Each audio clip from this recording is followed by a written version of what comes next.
Last season, we took the job at Manchester City while at Chelsea, and we secured the FA Cup complete in England in Glory Hunter. But a second loss in the Champions League final, this time against our derby rivals Manchester United, that stings big time. None of the jobs available really interested me either, and the Inter Milan manager took the vacant Chelsea job, which allowed Chelsea's former manager who's just been sacked, Pep Guardiola, to take the Inter job. So I decided to start the season at Manchester City. But whether we make it to the end of the season or not, I've decided this will be my last in England, and I will mainly focus just on the Champions League matches and any job prospects this season, seeing as we've secured the Premier League already on multiple occasions. Transfer wise, I didn't really feel like we needed much, but Gvardiol had a rather good release clause at Leipzig, and we got that done deal really quick and signed the Croatian defender. I was tempted to raise funds to bring in Valverde at Chelsea, who requested a transfer too, but I didn't, and I decided to create a new tactic from this to this. And after last season's losses, I needed to add a little bit more defensive stability,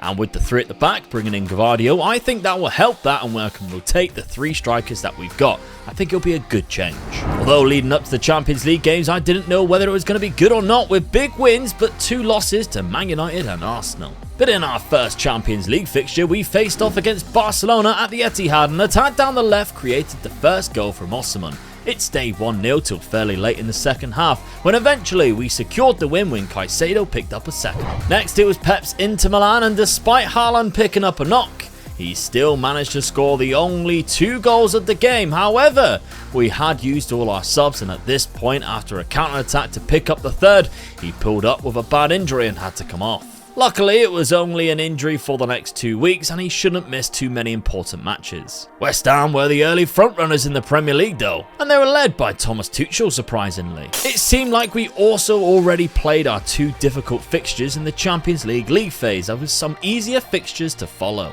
I mean, we won 8-0 away to Molde, and Haaland scored 5 goals against his boyhood club. In October, not only included that 8-0, but a 9-0 win against Leeds and a 7-0 against Bournemouth. We took a trip to France next to face Lyon, and it was Phil Foden who opened the scoring on the half-hour mark. However, Ederson produced another goalkeeping howler early into the second half, and Lyon levelled. But the player of the match today was none other than the Serbian giant Dusan Vlahovic, who scored the second goal and was set up wonderfully by Haaland for the third and final of the game. It wasn't all plain sailing in the league phase though, because the match after against Leipzig did not go to plan, despite Haaland giving us the early advantage. It was Nicholas Jackson who leveled things up for the German side, but it was former Arsenal man Emil Smith-Rowe who bagged the winner after 53 minutes. In the Premier League, we currently trail Chelsea by 3 points. In the league phase of the Champions League, is only Leipzig who just beat us that is ahead, with 5 wins from 5. We got the 3 points in the only European game in December when we went to San Sebastian to face Sociedad, when Bernardo Silva scored the only goal. I know I didn't want to focus too much on the Premier League, but after these 3 losses in December, we beat Liverpool 9-0 out of nowhere. Very strange month for sure. For the 3rd season in a row, Erling Haaland has won the Ballon d'Or, which is no surprise really, considering he scored 84 goals in 59 games. He got a couple more in the next Champions League fixture in a comfortable 6-0 win against Nordsjælland, as well as picking up a hat-trick in the final league phase match against Marseille, who kind of crumbled to us after making it 2-1 in the fixture, and eventually it was another comfortable 5-1 win for us, and surely automatic qualification to the round of 16. We actually topped the Champions League phase with a better goal difference than PSG and Leipzig, 3rd in the Premier League so far though, and a cup final in the EFL Cup against West Ham too. Which, in case you were wondering, we won 3-0, and I'm sure the set piece police will be all over this in the comment section at the first 2 goals. And we turned things around in February too in the league, taking top spot on goal difference, which quite frankly is ludicrous at plus 74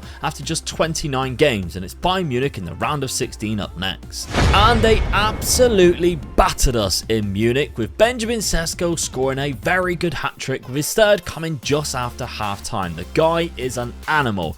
We did pick up a consolation goal too when Bellingham's strike from range went in, but we head into the second leg 3-1 down. But it was game on in the second leg when Victor Osimhen opened the scoring from Haaland's cross just 9 minutes in, and the big Norwegian levelled the aggregate score on the 36th minute, and we dominated the game. He also had a chance to put us ahead from the spot, but missed it, and it goes to extra time. And on an attack by Bayern Munich, we snatched the ball and countered, playing it to Vlahovic, whose cutback found Foden, and it's 4-3. And And with Bayern pushing for a second half equaliser, we end our hopes of Champions League glory this season when Vlahovic puts it across for Osman again. Relief. The draw was rather unkind to us, however, and we next faced PSG. The first leg was held in Paris too, and from Ferguson's nod down to Havertz's through ball, Mbappe scored and the worries kicked in. That was until we replied just 2 minutes later through Erling Haaland. But we lost the ball on the halfway line and suddenly Mbappe was in and scored a second. And Mbappe then slipped through Ruben Neves, whose run from midfield ended with a PSG third goal. And after Mbappe got himself 2 goals, he got 2 assists and he slotted through Evan Ferguson,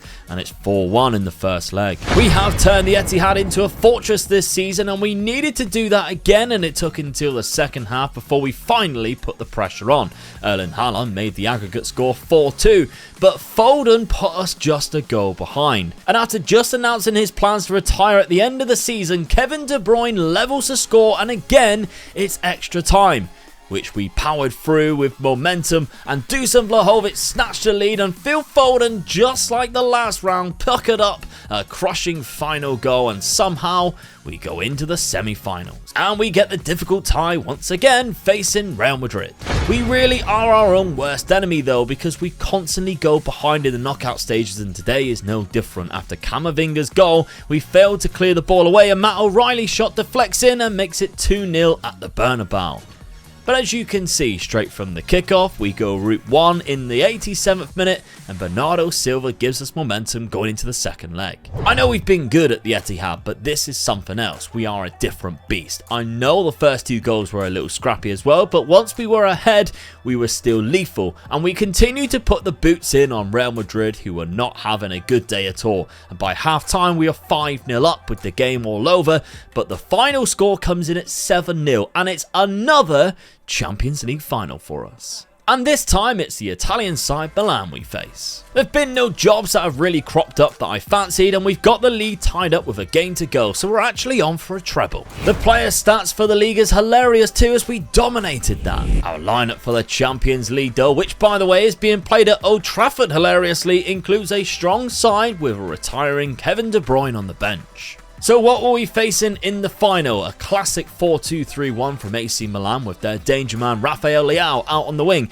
Di Catalari has developed incredibly well, but McAllister up front is interesting. But this is the Milan side that has just won the Serie A, so we shouldn't underestimate them, but we need our second leg performances and definitely not our first leg ones. At 70 minutes though, it was still 0-0 and I had to make some changes, so Kevin De Bruyne has got his kit off and he's coming on for his last ever game of football. I thought there would be time for one last chance on the 90th minute as we creep into the 2nd minute of injury time, but still at 0-0, once again we go to extra time. And we create a huge chance down the right hand side. Vlahovic plays the ball to Haaland, who has to score there. How has he missed? Second half of extra time and it's all Manchester City, but all of a sudden the ball is played long and we struggle to deal with it, and McAllister is through and Ederson saves the defence from an awful mistake there, and it's still 0-0. Free kick could be our last chance, but no, it's only into the side netting. From that goal kick though, Milan get the ball forward and the ball falls to Kovacic, who finds Skov Olsen. Unfortunately, it's a bad miss and this one's going to penalties. Of course it's Erling Haaland who steps up first, and no mistake, we take the lead in the shootout. McAllister steps up for Milan though and also finds the net. It's 1-1. Kevin De Bruyne on his final game of football, his final touch doesn't miss, but Rafael Leao is the man at Milan and he also smashes it in for 2-2.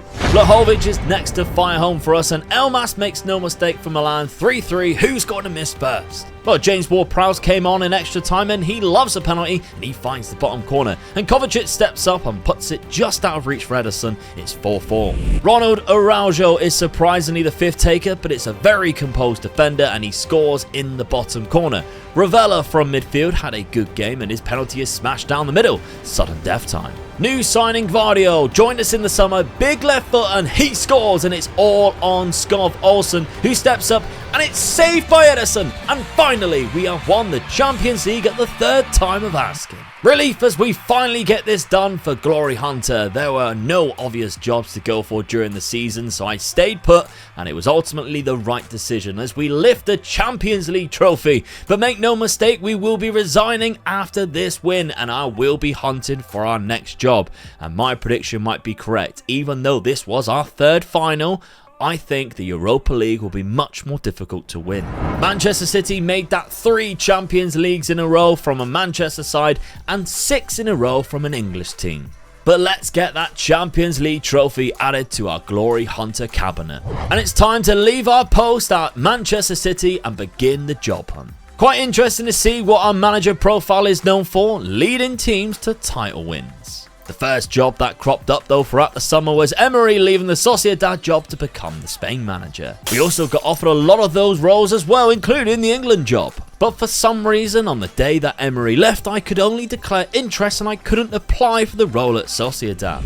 And Luis Enrique took the vacancy from the Porto job. They have a great team and just finished in 4th place. So I guess we'll have to go into the season without a job, and I guess we just have to wait for the right one to crop up.